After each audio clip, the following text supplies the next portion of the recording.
نظام جامعہ اسلامیہ رضویہ میں ربیع الاول شریف کے ماہ مقدس کے اختتامی ایام میں یہ محفل مبارکہ منعقد ہے۔ ابھی آپ نے خطیب الاسلام علامہ صاحبزادہ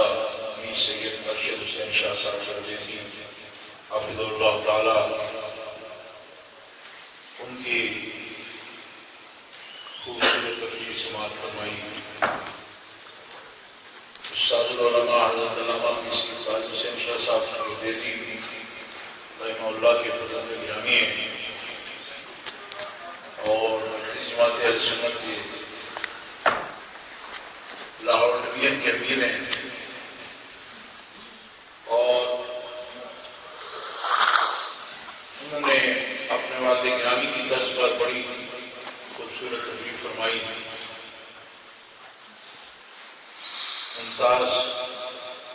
شناخوان اور منفرد لہجے میں نعت شریف کہنے والے شاہ صاحب حضرت جناب سید الطاف حسین شاہ صاحب کاظمی حافظ اللہ تعالی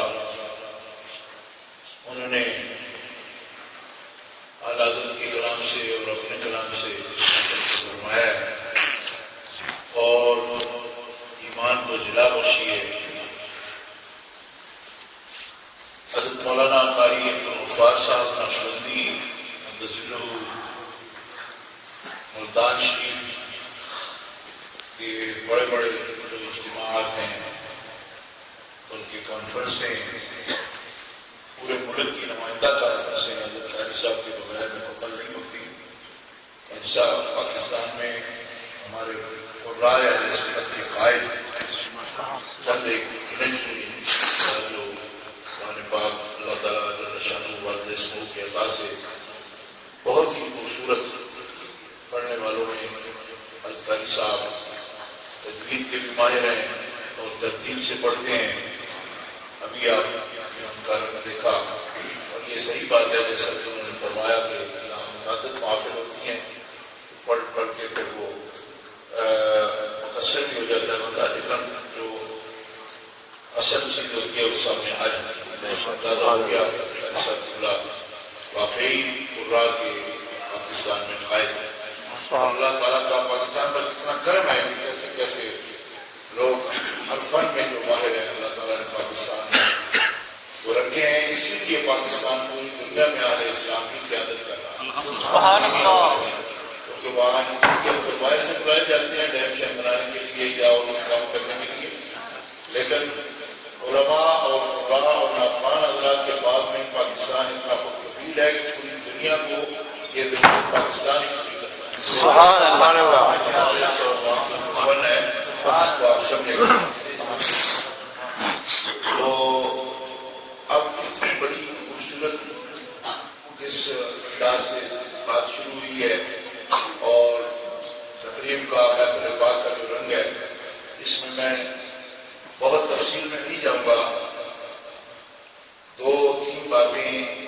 خاص آپ کی خدمت میں پیش کرنی ہے، زیادہ وقت نہیں لوں گا۔ میں آج مفتی صاحب سے اللہ سے وعدہ کیا تھا کہ میں پاکستان جا رہا ہوں، مجھے ضروری گھریلو کام ہے، میری شادی ہے اس سلسلے میں، تو اس سب سے میں نے یہ عرض کیا تھا کہ اپنے طور پر میں سامان باندھ رہا ہوں، لیکن آپ کی محفل میں حاضر ہونا بھی ایک دینی ذمہ داری ہے، کیونکہ آپ سمجھتے ہیں کہ جامعہ اسلامیہ رضویہ کی تقریب جو ہے وہ الحمدللہ برطانیہ میں اس کا ایک خاص مقام ہے۔ جامعہ اسلامیہ میں جو آپ لوگ آتے ہیں جلسوں میں، آپ بھی خاص لوگ ہیں، میں اکثر دیکھتا رہتا ہوں، آپ تشریف فرما ہوتے ہیں، لیکن اس مدرسہ کی اپنی ایک تحقیق، ایک آواز، اہل سنت و جماعت کی تائید اور مفتی صاحب اور ان کے برادران، خاص طور پر حضرت استاد العلماء علامہ مفتی محمد فاضل صاحب دامت برکاتہ العالیہ، ان کا علمی مقام اور ان کی ثقافت اور پھر بر وقت وہ دین اسلام کے تحفظ میں جو آواز بلند کرتے ہیں، اب وہ الحمدللہ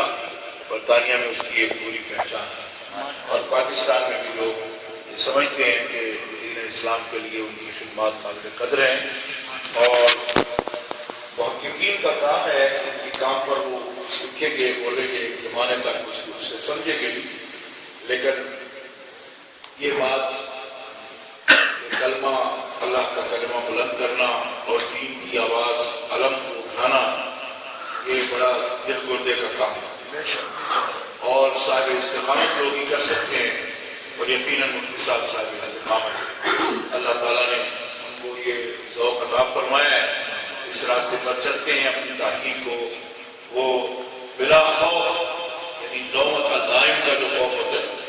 جب قرآن نے کہا لا یخافون لومۃ لائم، یہ لومۃ لائم بڑے بڑوں کی کچی مروڑ دے گا، لیکن اہل حق کی شان یہی ہے لا یخافون لومۃ لائم، ذالک فضل اللہ یؤتی، ہر ایک کے بس کی بات نہیں، اللہ کے فضل سے ہوتا ہے۔ اللہ تعالیٰ جل شانہ اور زیادہ اپنے فضل و رحمت سے ان کو، ان کے مرکز کو، ان کے شاگردوں کو، ان کے معاونین کو اور زیادہ تربیت کرے۔ آمین۔ دو باتیں ایک ترتیب سے عرض کروں گا۔ پہلی بات تو یہ ہے کہ سرکار دو عالم علیہ الصلوۃ والسلام کا میلاد مبارک آپ کی خلقت مبارکہ کی بات ہے اس میں، اور ہمارے آقا و مولا صلی اللہ علیہ وسلم کیسے ہیں، اور دوسری بات وہ بھی ابتدا میں کہہ دیتا ہوں تاکہ اس کے بارے میں تھوڑی تھوڑی بات کر دوں میں۔ دوسری بات یہ عرض کروں گا کہ آج اس عہد میں بھی اور 14 صدیاں گزر چکی ہیں، سرکار کی بعثت شریفہ سے لے کر آج تک اور آج سے قیامت تک ہدایت، نجات، رضائے ربانی یہ سب موقوف ہیں نبی پاک پر ایمان لانے میں اور آپ کی اتباع اور اطاعت کرنے میں۔ آپ کے بغیر اور کوئی راستہ نہیں۔ آپ کہیں گے کہ یہ بات بھی کیا آپ بیان کرنے والی ہے، یعنی یہ تو ازل من الشمس ہے، دوپہر کے سورج سے زیادہ، تو میں کہتا ہوں نہیں رہی، اگر میں شمس اس لیے نہیں رہی کہ کچھ بیوقوفوں کو یہ احساس ہونے لگا، کلمہ پڑھنے کے باوجود وہ یہ کہنے لگے کہ اہل کتاب ہوں، یہود و نصارہ ہوں، وہ بھی نجات پا سکتے ہیں، حضور پر ایمان لائے ہے۔